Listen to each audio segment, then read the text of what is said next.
Real witches don't wear capes and fly on broomsticks. It's not a thing.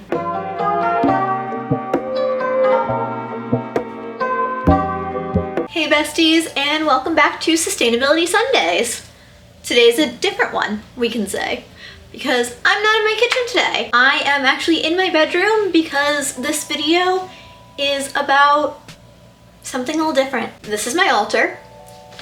And this is about how to practice witchcraft sustainably. I know a lot of people are opposed to witchcraft just on principle. If that's you, no hard feelings. I'll see you in the next video. However, this has been my religion since I was a child. Now, when people just know the basics of it, I feel like they know most people that practice witchcraft have a buttload of crystals and a buttload of tarot cards. And yeah, that's true for most of us. And a lot of books too. And how is that sustainable? I get it, that makes sense. Let me teach you about the sustainable ways to practice witchcraft. You may or may not be able to tell, I have a collection of herbs in here. A lot of them. And I feel like that's actually one of my most sustainable things. I don't grow my own herbs. I don't live in a place where I can grow my own herbs. What I can do, these are empty spice jars. If I use up spices, I save the jars. And then I go out and I bulk buy herbs and I fill these spice jars with them. Hence how I have all of my herbs. And I'll only use food grade herbs. That's also very important. If you buy your herbs in bulk and you only buy food grade herbs, then not only do you have your witchy herbs, but you can also actually use them for cooking at the same time. So it really is a win-win and significantly more sustainable. This is moon water. This is a jar that I've had that I filled with water and I charged under the moon. Moon water. Depending on what moon you charge it under, it's supposed to have different properties. This isn't a witchcraft educational video. This is just how to do it more sustainably. I already had mason jars. Just use what you already have on hand. You don't need to go out and buy new things just for your practice. Is this cauldron not one of the cutest things that you've seen in your entire life? I got it from the thrift store for like $5. Genuinely one of the best thrift store purchases I've ever made.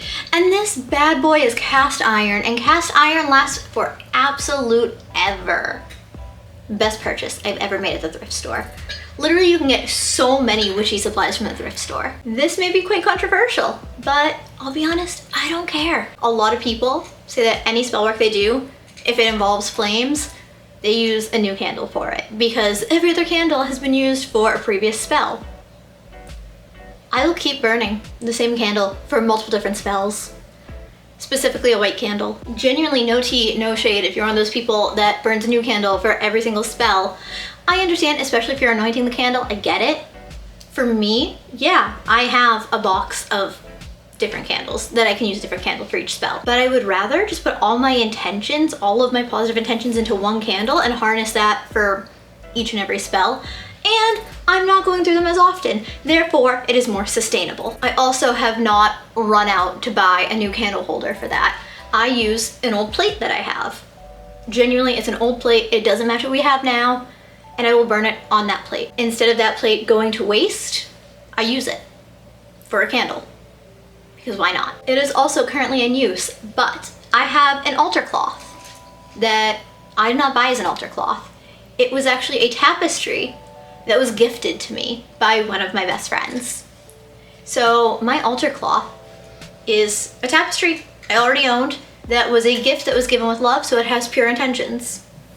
Literally just using whatever you already have and harnessing the intentions of that is the most sustainable witchcraft that you can do. I'm gonna touch on a hot button topic, and that is don't use white sage. Don't do it. White sage is part of a closed practice of smudging, but also it is endangered. It is not good for our environment to keep harnessing all the white sage. Don't use white sage. There's plenty of other herbs that you can smoke cleanse with.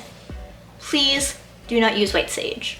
I would suggest Palo Santo, but I've heard that even now that's starting to get endangered, which is starting to blow my mind. It is significantly more sustainable to not use white sage because white sage is endangered now. Just don't do it. Crystals are actually in that same range, as much as I hate to say it. So many crystals are unethically sourced, or they're just dyed glass and they're not actually the crystals they claim they are. That's why I will never order crystals off the internet. I won't do it. I simply will not do it. I don't know who I'm getting them from. I don't trust it. I highly recommend only buying crystals from metaphysical shops and only ones that you can vet. I will say I'm very lucky to live in Salem where we have all these metaphysical shops. If you don't live around the Salem area and you're like, well, I don't have metaphysical shops near me, shoot me a message. I can let you know the best shops in Salem that have websites that are ethical, that source their crystals in a safe way, and that I would recommend. There are plenty of good ethical crystal shops in Salem that do ship, but I just don't trust buying them off Etsy or Amazon. Another thing is sea glass is always a good alternative for crystals if you happen to live near a beach. Just throwing that out there too. Rocks from nature, sea glass, any of that, all wonderful alternatives if you cannot get ethical crystals near you. The TikTok witch girlies are gonna come for me for this one. Do not buy spell kits online. Don't do it. Don't buy spell kits. Don't do it. There's genuinely just no reason to buy any of those bundles online. No reason. Unless you're just starting to get into witchcraft and it's like, oh, here's some basic crystals and basic books and basic candles, and you're just getting like your first round of basics, okay, but it's still not the more sustainable option. It's significantly more sustainable to just buy things separately. Again, one tall white candle like that, yes, that one I got from a metaphysical shop. You can go to Michael's and buy a single white candle. You don't need to be buying these things online, on Amazon, on Etsy, from these shops, in these kits. You don't need to. It creates so much waste because of how they're all packaged together, but it's also so much more than you as a person will need to be consuming. I can almost guarantee you that you probably have most of the basic herbs in your kitchen as it is. I'm certain you have salt, and salt is one of the most basic things that you will use. And everything in witchcraft is all about intention. I started doing witchcraft with just a handful of crystals and a Bath & Body Works candle. It's literally that simple because it's all about the intentions. And again, like I said earlier, it's so much easier to go to the bulk store and get bulk herbs, for example. And like I said, you can use it for your witchcraft and your cooking. It just doesn't make sense to order kits online when you can just get everything yourself and you probably already have a lot of it. And then books, including your own Book of Shadows or grimoire. I have a lot of witchcraft books. I've collected them over the years. I have a lot. Most of them come from the used bookstore. Some come from thrift shops. Some of them are brand new books, but the vast majority of them are secondhand. There are some things when it comes to witchcraft that I absolutely will not purchase secondhand. I will never touch secondhand tarot cards. Someone offered me their dead wife's tarot cards once. That's a story for another time. But I was at work and someone offered me their dead wife's tarot cards. Turned down immediately because I don't know the energies in them. But books, I think that's fine. I just cleanse them when I get home. But I think it's really fine to buy secondhand witchcraft books. And when it comes to building your own Book of Shadows or grimoire, I personally do have a bound notebook that I use, but I bought it at a convention from a small business. May not be the most sustainable practice, I acknowledge, but it's way more sustainable than buying one of those ones that Amazon's pushing, being like, here's your Book of Shadows, fill it out. I'd rather support a small business. But even more sustainable than that, you can literally record everything in your phone. If you were to scroll through my notes app, I'd say it's probably about 1/3 different spells, 1/3 different video ideas and scripts and Instagram captions, and then 1/3 shopping lists or out of context Dylan quotes. But we live in a time where you don't need to physically write it down. If you feel better about it, awesome. We live in a time where Notion exists. GoodNotes for the iPad is a thing. Notes app on your phone in general. There's so many different options where you don't need to write it down in a physical Book of Shadows or grimoire. You can quite literally document everything online. I will say, when my physical Book of Shadows fills up, I don't know if I'm gonna buy another one. I don't know if I will continue to purchase or if I'm just gonna keep listing things on my phone because that's so much easier and it's way more sustainable. And I think it's easier to find them when they're in notes in my phone, so I can just search a keyword and it pops right up. So not only is it more sustainable than purchasing things, but it's more convenient. And finally, and I think what the point of all this has been, is that witchcraft doesn't require stuff. It requires intentions. Now, I know I'm not one to talk when it comes to tarot cards, for example. I have almost an entire shelf full of them, and those don't even include my daily tarot cards. Those are my office. But nowadays there's apps where you can digitally pull a tarot card. You can do a digital tarot card reading now. If you don't go out and buy tarot cards, you can do it digitally. Again, that's not something I personally do. I enjoy the feeling of the energy with tarot cards. It's one of my favorite practices. It's my version of meditation. I actually explained it to one of my friends perfectly, where she reads from her Bible every morning and I pull a tarot card every morning. Honestly, it's the equivalent. It really is. For that reason, I enjoy the energy of actual tarot cards, so I don't do it digitally. But you can. If you don't want to create more waste, or more importantly, even if you can't afford it, you can do it digitally. Journaling and tracking your moods and what's going on in your life during different phases of the moon, that doesn't require any props. Walking outside barefoot and just connecting with nature, breath work, visualization, manifestation, that's all very core witchcraft, and that doesn't really require any props. Maybe paper and a pen. One of my favorite rituals actually includes paper, pen, candle, and fireproof bowl.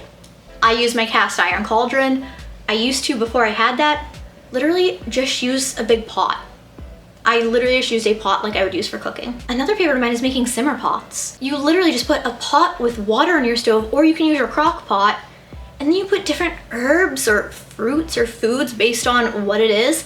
I love to do a good fall one, which normally does involve oranges and cinnamon. Like, these don't require anything extra. Everything with witchcraft is about intentions and energies. You don't need to go out and buy these things that, honestly, if you're just getting into it, you may not end up being into it. You might not actually like it once you start practicing it. Or you might find that you like one facet of it, but not other facets. I can tell you, for example, I personally am not a huge kitchen witch. I do enjoy cooking, but I'm not necessarily a kitchen witch where I cook a lot of spells. I'd rather do spell jars. I'd rather do manifestation. I'd rather do that type of thing. I don't believe in Ouija boards. I will also throw that out there. I don't think that anyone getting into witchcraft needs to go out and buy a Ouija board. I do not believe that in any way, shape, or form, and I will thoroughly discourage it. One thing that I do end up doing though, anytime that I find one of my cat's fallen whiskers or claw sheaths, I literally have a mason jar in there that I keep them in. And every time I find one, I thank her for the gift and I put it in there. I respect her. She is my familiar. She's staring at me as I say this, by the way. I respect her. I respect that she's giving me these gifts so that when she's gone, I still have a piece of her. It's something that costs $0 for me to hold on to that. But it's still honoring my familiar. I will still blow cinnamon inside my front door on the 1st of every month, which costs nothing. I mean, unless you don't have cinnamon, but most people have cinnamon. I will do bath rituals and shower rituals. That costs nothing, but that is still witchcraft. All in all, witchcraft doesn't require all the fancy props and tools. I have a lot of them, but I've been practicing witchcraft as long as I can remember. I've collected these over decades, and I can say that safely because I'm pretty sure that I got my first crystal when I was like 5 years old. If you are just getting started on witchcraft and you really want to know how to practice sustainably, I'll link down below some of my favorite shops in Salem that do ship, because I would suggest those, honestly. I would suggest if you're getting anything, start with 1 or 2 crystals, a candle that you can get from Michael's, again, it's the intention, and some basic herbs you can get at the grocery store. Other than that, you don't really actively need anything. Even those you don't actively need, they just make your practice easier. All right, y'all, my battery's about to die, so I gotta wrap this up real quick. That is my stance on how to sustainably practice witchcraft, which is pretty much you don't need to buy everything. You don't really need to buy anything, but there are more sustainable ways to go about it. If you have any questions at all about witchcraft, by all means, feel free to drop them down below or shoot me a message on any of my platforms. I'm always more than happy to help. No, I don't look like your average witch, I know, but again, I have been practicing since I was a kid. Leave a comment down below just with your opinion on witchcraft. Did you think that witches needed to buy a bunch of stuff? Did you know that you don't need to buy a bunch of stuff? Let me know down below. Make sure to subscribe if you're not already subscribed and hit the bell so that YouTube will tell you when I upload new videos. Otherwise, you'll never find out. It's a little bit broken like that. I love you all, and I will see you in my next video. Bye. I don't know, but I've been told the world outside is oh so cold. So cold.